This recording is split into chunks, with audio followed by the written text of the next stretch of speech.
Welcome to the Salmon Runs YouTube. Enjoy the video. You start by opening the phone app and heading straight to its settings. This is where call recording toggles live. Once in settings, look for call recording or privacy because some Realme builds hide the option under additional settings.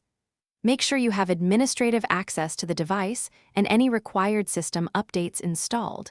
Outdated UI can move options. Now tap the relevant entry to reveal recording controls so you can change behavior rather than leaving recording enabled by default. You'll now flip the actual switches. Once you see automatic call recording, toggle it off. This stops new calls from being saved. If the phone shows per contact recording, go into contacts and disable recording for individual numbers because both settings can coexist. Make sure to accept any confirmation dialogues. If the UI asks to save changes, tap Save or OK. After that, make a test call to verify the setting stuck, since system overlays or permissions can revert behavior until confirmed. You finish by checking permissions that allow recording. Go to Settings, right arrow Apps, right arrow Phone, right arrow Permissions, and revoke microphone or storage if you want a stronger block.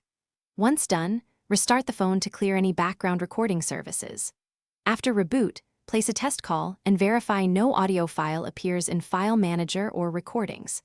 If recording persists, clear phone app data or update Color OS. As a troubleshooting tip, backup contacts first before clearing app data to avoid accidental. Thanks for watching. Consider subscribing if we helped you.